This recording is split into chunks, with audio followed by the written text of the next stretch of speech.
안녕하십니까. 법알목 가이드의 박남주입니다. 변호사 강성진입니다. 네, 오늘은 의료법과 관련된 얘기를 해보도록 하겠습니다. 네, 의료법과 관련된 법적 문제는 사회적으로 항상 이슈가 됩니다.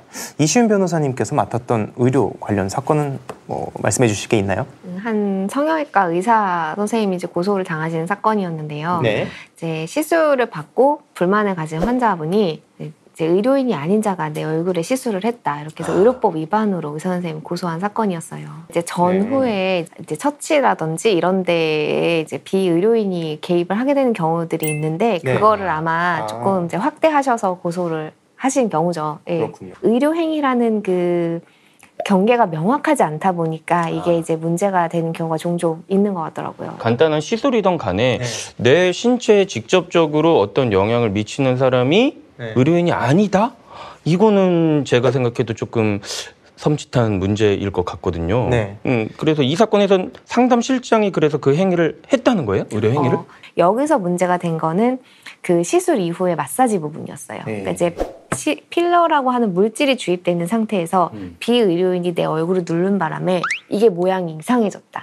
그럼 결국 여기서 알 수 있는 거는 그 고소를 한 사람은 안 예뻐진 거지. 그쵸? 근데 특히나 이런 뭐 미용 혹은 뭐 성형 같은 경우에는 진짜 문제가 많아요. 그러니까 뭐 의료 과실이다라고 해서 주장하는 환자분들도 너무너무 많고 야 이건 진짜 케이스별로 봐도 다른 과에 비해서 압도적으로 이제 많아요. 이제 피부 미용 쪽이. 보통 이 경우도 이 환자분이 아마 병원에다 먼저 얘기를 했을 거예요. 그래서 내 시술비를 돌려달라. 나 뭐 마음에 안 드니까 뭐 얼마 정도 보상을 해달라. 이런 요구를 하셨던 걸로 제가 알아요. 그럼 한 번 더 해달라라든지. 네, 뭐 그럼 뭐 어떤 뭐 공짜 뭐 시술을 좀 더 해달라. 뭐 내 돈 내놔라. 뭐 이제 이런 걸 하다가 안 되셔서 이제 홧김에 고소를 하신 것도 있는 것 같아요. 제 그냥 추측이었지만. 예. 그러니까는 변호사님은 어디 쪽이었어요? 그래서? 저는 이제 의료인 쪽이었죠. 예. 그러니까는 우리가 과실이 없다 혹은 뭐 우리는 정당한 행위를 한 것이다. 아 이거 되게 궁금해지는데. 그러면 우리는 보통 병원에 가가지고 이 일반인들 입장에서는 당연히 이 자격증을 가진 사람이 우리를 해주기를 바랄 겁니다.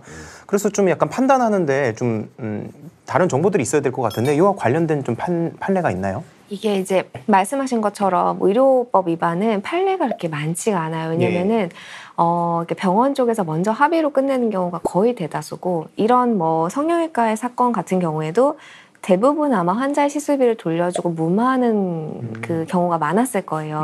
그리고 지금 이 사건 같은 경우도 결국은 무혐의 처분으로 종결이 되셨기 때문에 판례가 되지 않았고요. 그러니까 이제 저희가 찾아보는 판례 데이터에는 나와 있지 않은 사건들인 거죠. 그러면 변호사님께서 맡으셨던 그 사건에서는 어떤 게 사용된 거죠? 그러니까 제가 맡았던 건 다행히 그 합성수지, 아크릴 합성수지로 이제 주입과 동시에 굳는 수지. 만약에 히알루론산이었다면 굉장히 불리한 상황이었는데, 그래서 저희가 이제 착안을 했던 점은 결국은 주입하면서 의료행위가 끝났다. 이렇게 돼야 의료인분이 무혐의 처분을 받으실 수 있는 거거든요. 그래서 하면서 이 물질이 그대로 조직과 결합해 굳는다는 걸 입증하기 위한 뭐 논문이라든지 아니면은 그 의대에서 이제 강의를 하신 교수님들의 어떤 강의 영상 그리고 제조사의 설명서, 그러니까 제조사에서 설명서가 제 기억에 이제 주입을 하면서 굳어지니까 주입을 굉장히 세심하게 해야 되고 이후에는 뭐 이동하지 않으니 그 주의하기 바란다. 이런 영어로 된 그런 문구가 있었어요. 이제 이런 것들을 증거로 해서 이제 수사관을 설득을 시켰고 이제 결국은 무혐의 처분을 받으실 수 있었던 거죠. 그렇군요.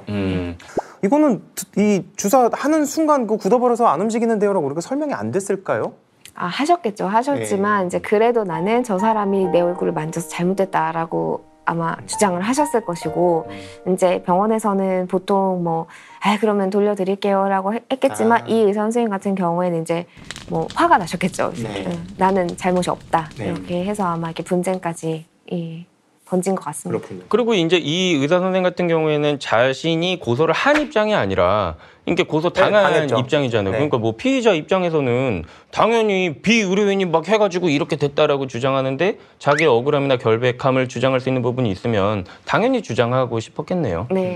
하긴 고소를 당했으니까. 모든 직업엔 다 이렇게 애로사항이 있는 것 같아요.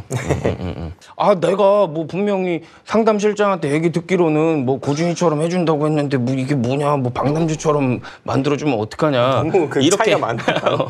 그러니까 이렇게 항의를 할 수는 없을 부분인 것 같다. 그리고 의료 행위에 대한 범위에 대해서는 좀 의료인 측에서도 이런 어떤 분쟁에 휘말리지 않기 위해서는 본인들이 스스로 좀 조심을 해야 되겠다. 괜히 막 실장 데리고 와가지고 얼굴 쭈물쭈물 만지게 하는 것보단 그래도 면허가 있는 사람이 직접 하면 이런 불필요한 분쟁이 없어지지 않겠냐. 네. 좀 이런 말씀을 드리고 싶네요. 네. 저는 뭐 한 거 없어요. 좀 할 거. 네, 오늘은 이렇게 이시윤 변호사님과 함께 이 의료법과 이 필러에 대한 얘기를 해봤습니다. 오늘도 끝까지 시청해주셔서 정말 감사드립니다.